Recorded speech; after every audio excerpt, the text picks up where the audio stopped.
Valmir Sparapani, na verdade Sparapani, que é italiano, né? Mas a gente no Brasil fala Valmir Sparapani. Eu sou do interior de São Paulo, de uma cidade chamada Marília, bem pequena, 200, não tão pequena, 200 mil habitantes, mas ficou pequena para mim. E aí, já desde, né, de dentro de casa, você começa a perceber os seus dons artísticos, né, que você tem aquela sensibilidade maior do que os seus outros irmãos. Eu sou filho caçula. Tinha os meus amigos imaginários, que eu às vezes fazia nos papéis, pintava, desenhava. Eles já tinham, já para mim, mais relevo do que os meus amigos de verdade, assim, sempre fui da educação artística.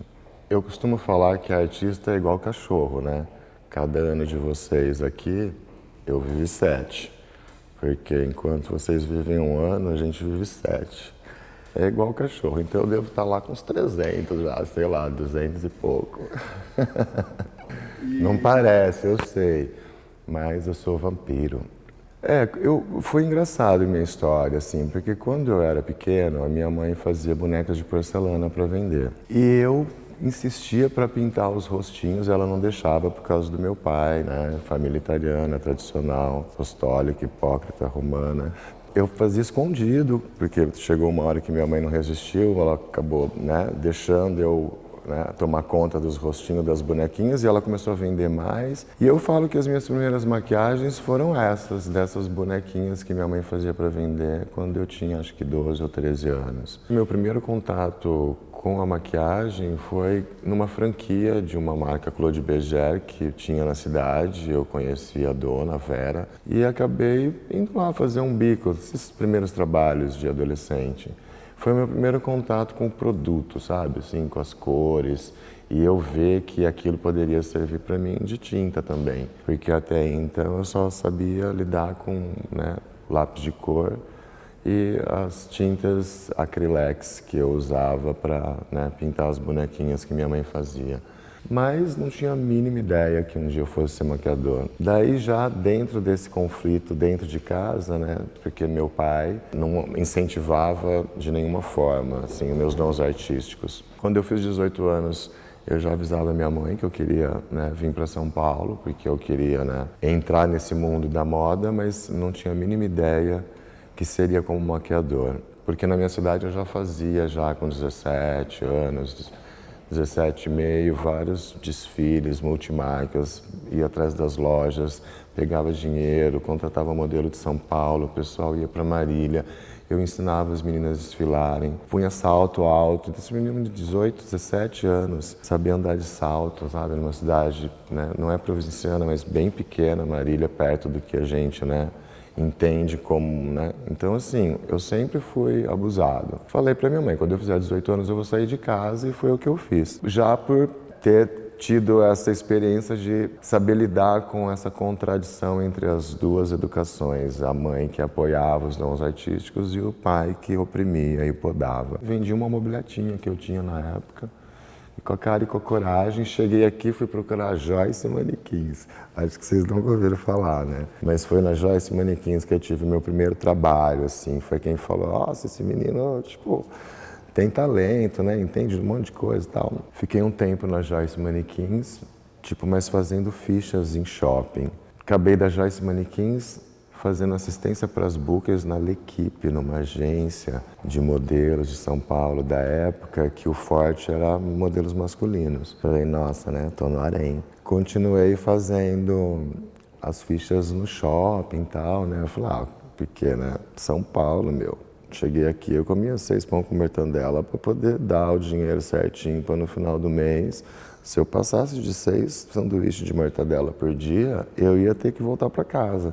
Meu pai tinha enfiado o dedo na minha cara, falou, você tá achando que lá você vai ter comida em cima da mesa, roupa lavada? Para mim era uma questão de honra, né? Então, assim, eu tirava para todos os lados. Foi quando eu conheci, né, meu maior anjo da guarda, que foi a Cristiana Arcangeli, que na época estava fazendo uma franquia de cosméticos, ela queria importar alguns cosméticos, né, para o Brasil. Ela já era dona da Fitoervas, na indústria de cosméticos, e eu fui contratado pela Fitoervas para trabalhar com, né, a área de shampoo, de perfumes, maquiagens importadas, porque ela ia montar uma franquia, chamava Fitá, e ela queria só homens para atender. E foi um projeto lindo, tal. Só que ela percebeu que tinha educação artística. Ela falou, opa, esse aqui tem que ser o maquiador, porque a gente vai ter maquiagem, a gente está nesse momento, na época tinha Mapping, Mesbla, que existiam essas gôndolas de, né, marcas específicas, tipo a gente chamava de ilhazinha, né, os quiosques que se fala hoje, o quiosque da Christian Dior, quiosque da Clarins, quiosque da... E aí ela me colocou como maquiador exclusivo da Fitá, só que eu fiquei, né, diferente dos outros rapazes, que era para saber vender perfume, né, como provar e não sei o quê, qual o melhor shampoo para o seu tipo de cabelo, ela viu que eu tinha educação artística, então investiu nessa, né, nessa parte. E me transformou num maquiador, porque é aí que eu comecei a ir atrás, ver workshops de maquiadores internacionais, né? Como ela tinha duas marcas, Clarins e Givenchy, eu tinha que saber de todas as outras que eram concorrentes para poder, né, saber lidar com a marca e comparar. Ah, esse delineador, ele é assim porque ele é igual ao da Christian Dior, ou ele é igual da Guerlain. Chegou uma hora que eu virei um maquiador exclusivo da Givenchy no Brasil. Fiquei, tipo, de 90 e... Eu vou entregar a minha idade agora, né? Fiquei de 91 a 94 trabalhando com a Cristiana, sendo maquiador exclusivo da Givenchy. Esporadicamente fazia também algumas coisas para a Clarins, que é uma marca excelente também, porque é a base de plantas. Acho que foi uma das primeiras linhas de maquiagens lançadas à base de plantas, então é excelente para o Brasil. Mas me apaixonei pela Givenchy, né, na época. Mas fiquei nesse período fazendo, né, me aperfeiçoando na área de cosmética. Foi como eu aprendi, assim, não foi com moda, com publicidade e tal. Inclusive, né, em feiras de cosméticas, em pontos de venda, eram com pessoas de mais de idade. Quando eu entrei na moda, até foi a convite da Patrícia, dona da agência First na época, ela me viu numa feira de cosmético e falou, nossa, esse cara tem muito talento, né? Porque eu ficava lá na feira de cosmético maquiando quem quisesse, né? Maquiava todos os tipos de pele, todos os tipos, né, de mulheres, de rostos diferentes e tal. Engraçado que na época eles pediram até para mim deixar as unhas compridas. Cara, as pessoas falam, nossa, como sua mão é leve. E aí é por causa disso. Então, com a unha comprida, você fica super mais cuidadoso, né? Mas isso foi durante eu ser treinado. Eu não entendia por quê. E daí depois eles revelaram. Quando você, né, se habituou, acostumou, ficou viciado com esse cuidado, daí você corta a unha e a sua mão, tipo, tá tão leve, ela tá tão automática já, né? Que às vezes eu deixo de maquiar com pincel para maquiar com as mãos, porque eu acho que a minha mão é melhor que qualquer pincel. E muita coisa até eu faço, sabe? Até hoje, com a mão, de maquiagem, de automaquiagem. Porque também é um jeito muito mais fácil, mais simples de você higienizar, do que você ter que higienizar um pincel, às vezes, de uma modelo para outra. Você lava a mão, passa um álcool, você está totalmente esterilizado para poder tocar em outra pessoa. E aí foi assim que eu comecei. Fiquei na Fush até 2017, fazendo moda, publicidade, filmes. Tenho 3 longas-metragens, tenho 7 curtas-metragens, tenho alguns prêmios de espetáculos de teatro que eu assinei, daí ganhei prêmio Avon com Madame de Sade. Então, assim, eu fui abrindo o leque, né? Eu queria dividir esse prêmio com todos os meus amigos artistas. Eu acho que todo artista aqui já é um vencedor. Desde lá de trás, quando seu pai quer que você seja um advogado, um médico, e você escolhe... É verdade. Ser cabeleireiro e maquiador. Mas muita coisa eu sou autodidata, porque tinha, nessa época, nenhuma escola, né, de maquiagem.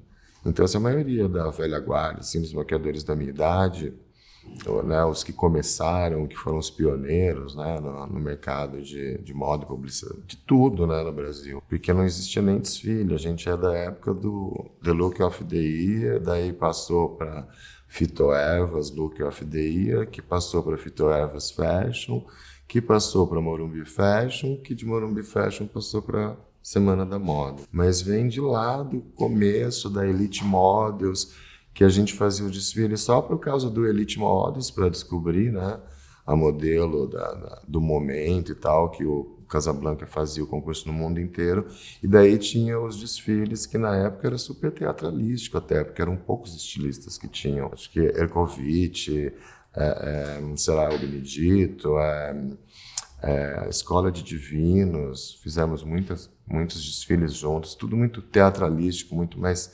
cênico, menos pastelaria que nem é hoje, sabe? Porque hoje os desfiles estão meio pastelaria, né? Você põe o povo lá para andar, não se preocupa nem com nada, com direção, e eles vão já no controle remoto. Ali no Vila Aventura, a gente transformava os modelos em lagarto. Tipo, Alexandre Ercovitch, a gente tinha que colocar chifre, porque o símbolo dele era a caveira, então tinha esse boato que ele tinha vendido a alma pro diabo. Então os desfiles eram sempre as meninas, né, de diabinhas. Foram alguns anos, né, que a moda começou a ter a sua própria identidade no Brasil, e a gente pegou esse filé mignon, né?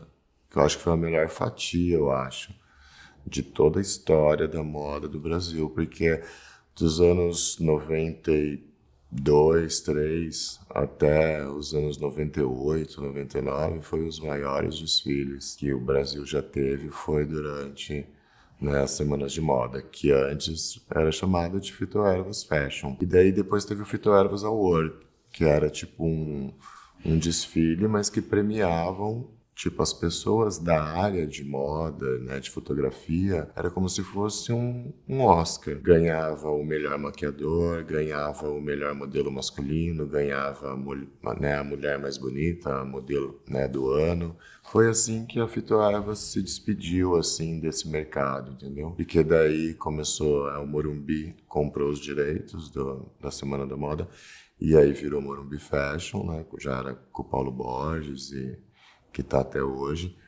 E aí, do Morumbi Fashion, parece que eles tiveram, né, uma quebra de contrato e não podia mais usar o nome Morumbi, ficou Semana de Moda. Mas tinha outros eventos já nesse ínterim, né? Semana Cor e Moda, né? A própria Casa de Criadores, que também, tipo, né, lançaram artistas, né, estilistas e até mesmo maquiadores, e veio todo nessa carona, sabe, dessa época, que foi cada vez mais, né, sendo simplificada, né, começaram a valorizar cada vez mais essa mega produção.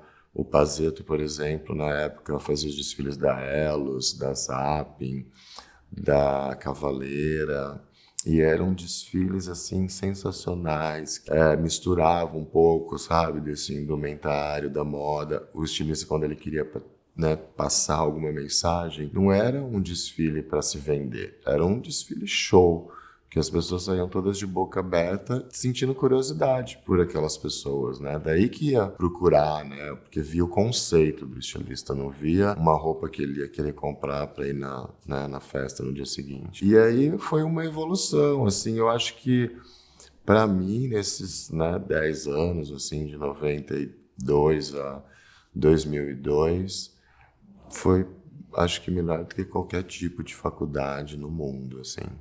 Inclusive, né, daí fazendo cinema, né, participando de alguns espetáculos, assinando, né, alguns espetáculos de teatro. Daí a própria Avon, né, lançou na época Avon Hair Beauty Fashion, porque eles escolhiam 2 profissionais, um para assinar cabelo e outro maquiagem, para construir um desfile autoral, e com isso eles faziam um evento que chamava Avon Hair Beauty Fashion. E aí eu fiz 2 vezes, né? Fiz 99, que foi um escândalo, assim. Eu faço figurino também, mas não sou estilista, né? Eu sou costume designer. Então os meus figurinos eram de metal, que era o que a gente esperava, né? Pro futuro, ano 2000, achava que os carros iam voar, as roupas iam ser de metal, ia ser tudo futurista e tal, mas não aconteceu nada disso, né? Veio o minimalismo. Então, né, nessa época, assim, existia o Avon Hair and Beauty Fashion, que depois passou a ser só o Avon, né, Color de make-up, que era tipo um prêmio só de maquiadores, que durou até pouco tempo, né? Há pouco tempo a Natura comprou a Avon e eles pararam, mas até 2 anos atrás teve, e antes escolhiam-se os maquiadores que tinham mais se destacado durante o ano através dos trabalhos. Então, aquela capa da Vogue ficou marcada naquela década, naquele ano. Então, aquele maquiador era, né, escolhido para concorrer na categoria editorial, com mais 2, né, ou 3, que eram selecionados de dezenas e centenas, né? Então, os editoriais de moda, as publicidades, as campanhas fotográficas mesmo, que tinha esse conceito e que vendia maquiagem, eles chamavam para participar do Prêmio Avon. E aí, os melhores filmes, os melhores espetáculos, foi onde eu entrei. Fui convidado 3 vezes para, uma vez com Madame de Sade, que é um espetáculo que estava acontecendo na época, que eu ganhei até, foi um dos prêmios que eu fui o vencedor. Depois também fui indicado com um editorial maravilhoso que eu fiz em homenagem ao Dos Croquetes, que foi bem legal também, com um fotógrafo chamado Maurício Narras, que eu trabalho até hoje. Foram vindo outras oportunidades, programas de TV, também fiz o Super Bonita Makeup Artist, que também foi uma participação bastante interessante. A maquiagem, né, tá passando por um momento de mutação, assim, tudo hoje em dia é válido, né? Mas a gente é da época ainda que a gente se espelhava no que era tendência naquele período, né? Existiam períodos de primavera, verão, outono e inverno, mas, né, existiam regras, né, limites que hoje a maquiagem não tem mais. O que eu mais faço é publicidade, porque é o mercado mais exigente também. Trabalha com os profissionais mais completos. Por quê? Porque na publicidade, né, você pode chegar para um trabalho e encontrar um layout que pode ser desde da era medieval, né, até uma coisa que você tem que criar, porque não existe, e eles te dão, né, um conceito, né, uma mensagem que eles querem passar, e aí dessa mensagem, desse conceito, você às vezes tem que criar personagens. Mas muitas vezes, para cinema, né, para televisão, para teatro, a gente tem que fazer verdadeiras caracterizações ou maquiagens que remetem exatamente àquela época. Então, publicidade me conquistou também por estar colocando meu trabalho conivente também com um pouco da cultura, dessa coisa, né, de hoje